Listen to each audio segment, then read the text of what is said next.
Some of the individuals you'll be hearing from momentarily: Justin Bonasek, our president of Metro-North Rail. We're going to have some announcements about Metro-North. Robert Free, the president of the Long Island Railroad. I want to thank both of them for their tireless advocacy on behalf of not just the railroads, but more importantly, our commuters. We also are joined by Mayor Kyriakou, the City of Beacon mayor, and he's got some important announcements to make as well, and Anthony Simon, the union representing SMART, thousands of Long Island Railroad employees. So let's talk about Metro-North. Metro-North is more than just a train route. It is an incredible gateway between two worlds.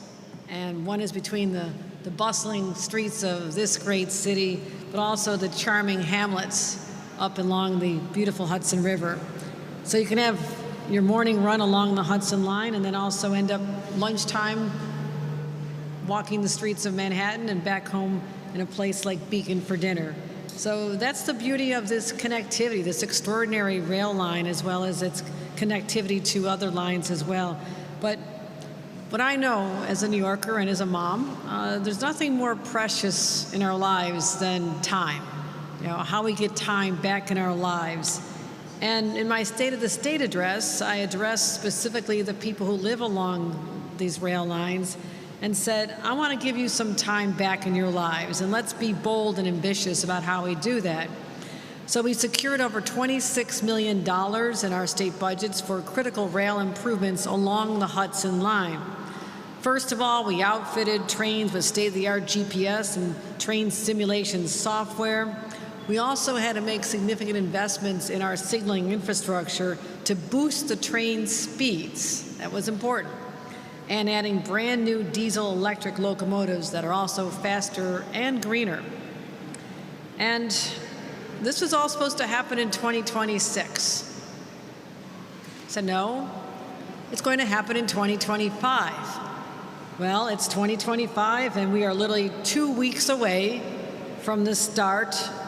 We accelerated our timeline. We got the work done ahead of schedule. So 2 weeks from now, we're going to have the Super Express service along the Hudson Line begin. So listen to this. Starting October 6th, these Super Express trains will take you from Poughkeepsie to Grand Central in 90 minutes, and from Beacon to Grand Central in less than 1 hour and 15 minutes. How does that sound, Mayor? Pretty good for your residents of Beacon? For our daily commuters, we're saving 14 minutes off your trip, 70 minutes a week. It's a game changer for people. And so if you really want to add it up, I did 4.5 hours extra a month back in your lives. And we're just getting started. But this is what I really love and cherish about infrastructure and transit. It's not just about, like I said, the rails and the bridges, the stations. It's about connecting people in their lives and getting them home in time for their kids' sporting event, or to help with the homework, or to just kiss the little ones goodnight before they go to bed. And this is part of fulfilling a promise I made when we finally launched congestion pricing. We said, if we want more people to take our trains, we have to make it faster and more efficient for them to make that decision.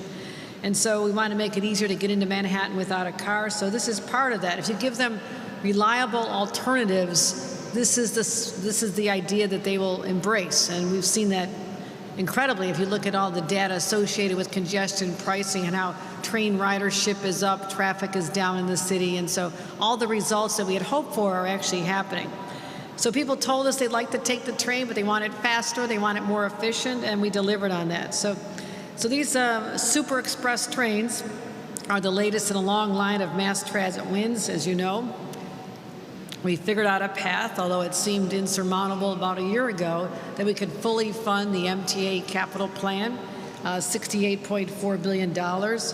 And we advanced long-stalled generational projects like the 2nd Avenue Subway and the Interborough Express. Again, those are my favorite ones, the ones that say long-stalled. Nobody could get it done, not enough ambition or interest. And I say bring those ones to me. And we also finished up our beautiful upgrades to Grand Central Madison in the Long Island third track. So we've proven over and over we can get it done. And these investments, not just in the systems, but also in our COPS Cameras and Care initiative we launched a couple of years ago. Again, you've heard me say this, but it's still holding. We just came off the safest summer in 10 years, the safest 2-month period, July and August, in recorded history. Crime rates are down, and just last week alone, last week compared to the same week a year ago, crime was down 66%.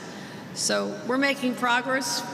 I'll say it for the 100th time, we are not declaring mission accomplished or victorious efforts here. We're not done, but those are numbers that cannot be challenged, and they are extraordinary, particularly considering the trajectory that we are once on. But before we go, I have one more transit-related announcements about our sports fans, particularly our golf aficionados. Golf's biggest event is just about to tee off at Bethpage. I was just out there last week. It's an extraordinary part of our state park system. It's revered around the world for the accommodations and what we offer people. And we're expecting another 20,000 people to literally be taking the train out to Farmingdale, which is going to put a strain on the system as they watch the U.S. take on the golf teams from Europe during the Ryder Cup. So I want to make sure they all have a good experience, our locals and our visitors. And so today through Friday, we're running 8 more eastbound trains every day. And on Saturday, we'll be adding 9 more trains. So make sure that our golf fans can get out to Bethpage without any difficulty. So let me just say this. Today's announcements, in the scheme of all the complicating factors that are going on in the world, may not seem significant to those who are not riders. But if you're a rider and you've been waiting for this, talking about it, and it just never got done, people have been saying we can go faster someday, somehow. My friends, we got it done. It's a commitment of all of our friends at the MTA, the Metro-North, as well as the Long Island Railroad. When there is a need, when our commuters need something, they ask for improvement, enhancements, more reliability, faster speeds, we are committed to getting it done. That is my undying commitment to what is known as the lifeblood of this region. We do not function at all as the city we are without it, the region we are. And so I just want to say that we listen to the riders, and again, those are the most important voices out there in this entire system. So I know they're going to be excited to start living the experience of having more time back in their lives. So let me talk about someone who's very involved in this, our next speaker, Metro-North President Justin Bonasek, and I want to thank him for finding the path to shave off a tremendous amount of time what otherwise would not have been happening until next year. We're getting it done in 2025. Justin?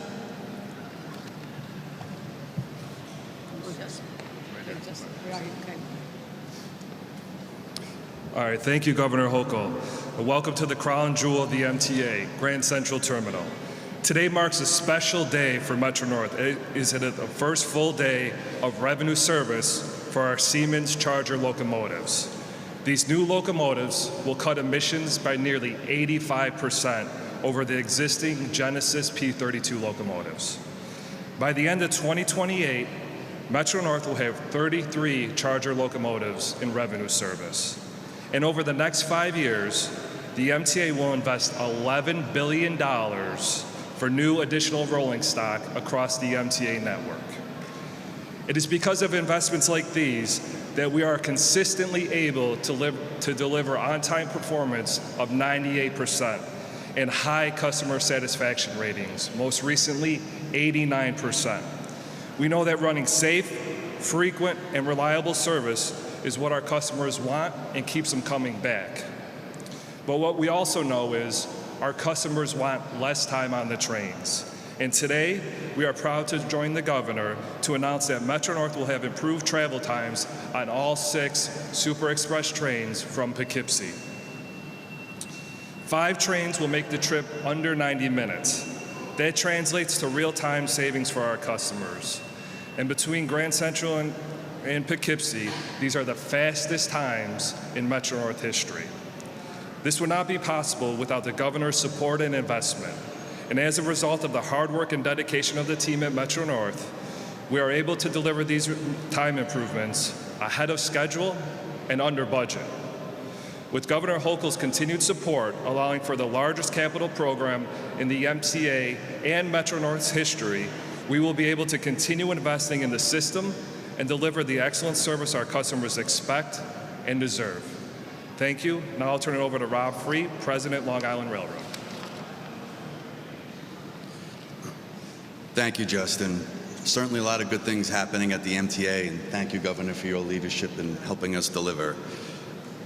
Speaking of good things happening, let's play some golf. Right now, some of the world's best golf players are on Long Island at the Ryder Cup at Bethpage Black. The Long Island Railroad is proud to partner with the PGA and the New York State Office of Parks to provide a world-class customer experience for those attending the event this week. The Long Island Railroad is by far the best way to attend the Ryder Cup, if you don't mind me saying so myself. With 96.3% on-time performance, it certainly is the most reliable. And with 91 trains stopping at Farmingdale Station each weekday and 72 trains stopping at Farmingdale Station each weekend, it's certainly the most frequent service. Our service connects with shuttle buses at Farmingdale Station for a short trip to the park. It's very easy and convenient. There will be plenty of staff on hand to help customers on their way to transfer from the Long Island Railroad to or from those shuttle buses. And if you're planning to attend the tournament all week, we suggest you purchase the Long Island Railroad's Ryder Cup special event ticket, which can be used for unlimited travel throughout the entire week, throughout the entire system. This special ticket is only available at full-service ticket machines and open Long Island Railroad ticket window stations. We encourage everyone attending the tournament to take the Long Island Railroad and use our Train Time app to purchase tickets in advance for the most up-to-date schedule information and purchasing their tickets. We are very proud and excited to be part of this amazing event and everything it means to Long Island and the state of New York. There are estimates out there that are projecting about $160 million in revenue for Long Island. Absolutely amazing. We also look forward to doing this again for the 2028 Women's and 2033 Men's PGA Championship, thanks to Governor Hochul's leadership showing New York State is a great host. And now I'll turn it over to the Mayor of City of Beacon, Lee Cariocu.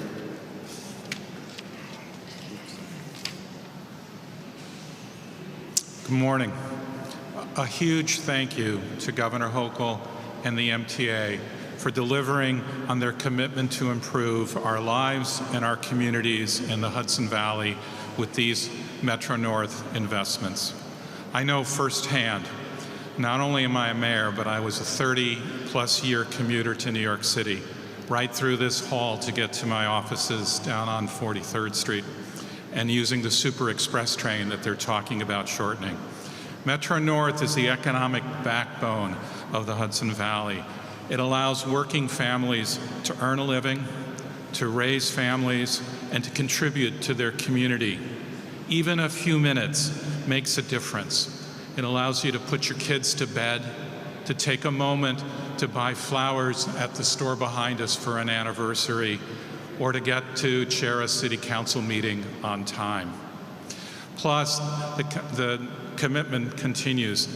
The governor and Metro-North have proposed transforming an unused parking lot at the Beacon Station into 260-plus homes, including 10% workforce housing, the most sustainable form of housing that you can get right adjacent to the station, and what will soon be directly adjacent to trails and bike paths from the station to the Empire State Trail system. So that sort of economic development and quality of life, again, we offer a huge thank you to the governor and to the MTA. I think we do Q&A now.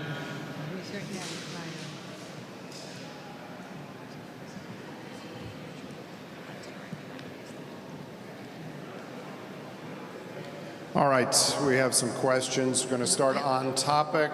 I also want to recognize we've been joined by Ed Valenti, the general chairman of Maker Local 1, so I want to say hi to Ed as well. On Right topics, yes. There. All right, on topic to start. Who's got on topic questions? Yeah, oh, sorry, Haley. Haley Brown from the New York Post. Haley, on topic.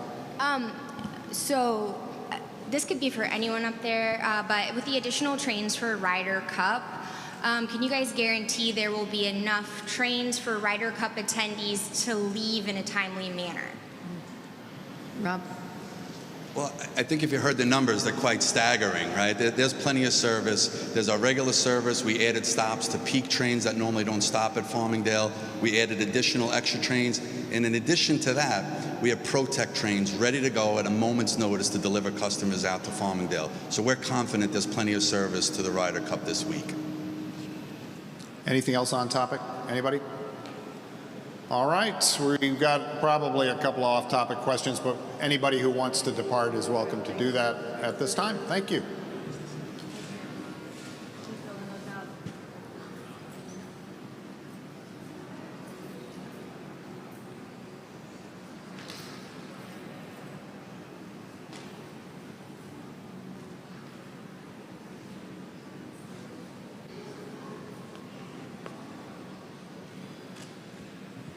All right, start off topic with, there's Rebecca Lewis from City and State. Rebecca, we're getting your microphone. You guys want to slide up a little bit? I can, because it's kind of a big place here.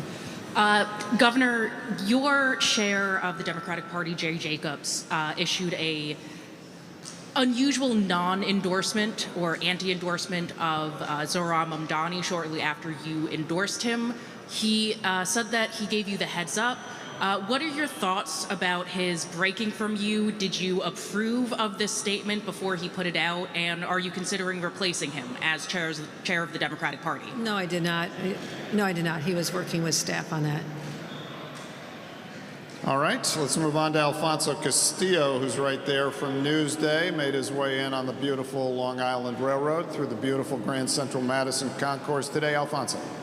Hi, Governor. We ran a story over the weekend showing how union work rules at the Long Island Railroad are allowing some workers to quadruple their base pay, making $240,000 just on overtime.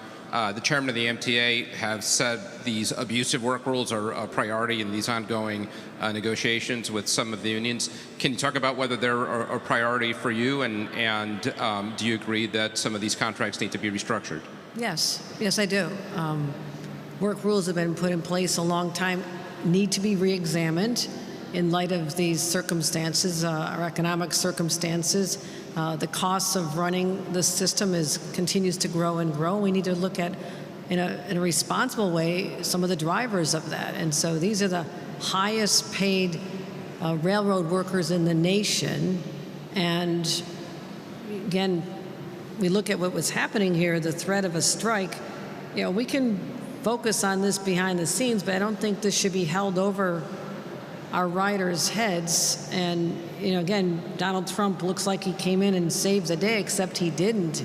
He's the one who created the scenario that gave them the ability to strike in the first place. If he had not authorized that, they wouldn't have had that leverage over what we're doing here now. So it's going to continue unfolding. But yes, I am very focused on looking at what is driving up our costs.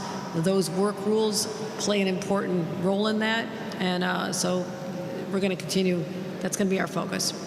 All right, we got time for one more. Bernadette Hogan right here from New York One. Bernadette. Hey, Governor, how are you?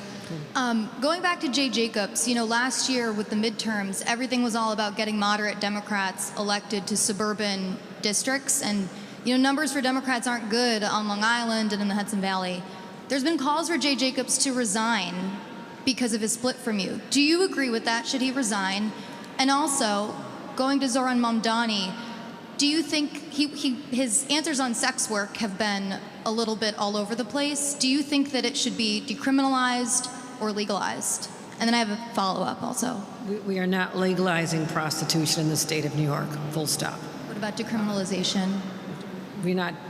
We are looking at legislation, but we are not supportive of letting people who are committing the crimes of setting up systems where we have prostitution running rampant, and whether it's in Queens or whether it's the street of Manhattan, anywhere. So that is not appropriate. There are a lot of people making money off this, setting up these systems. Many times there are people that have been victims of human trafficking. Many times we need to look at whether or not these are victims of crimes themselves or are being required to have to pay for their steerage over here through what they call a mule. So there's complicating circumstances with the generally women involved. But I also say that the individuals who set up the operations and the systems that allowed this to happen, that is criminal activity, in my opinion.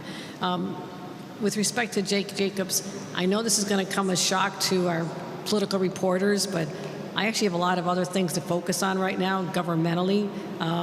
He is clearly a chairman of Nassau County, and they have an important race, and he spoke in that capacity. But when you talk about what we did last year, it is extraordinary what we did. Winning 5 out of 7 battleground races in areas that really could have gone the other way, because I invested unprecedented resources and time and energy into the state party, and I'm going to continue building it up, and that is my commitment to make sure that we continue protecting the wins we won, but also we have more pickups, and I'm very optimistic about that. And again, I think what's important, people to recognize that this is a very, not just geographically diverse state, but it's also a politically diverse state.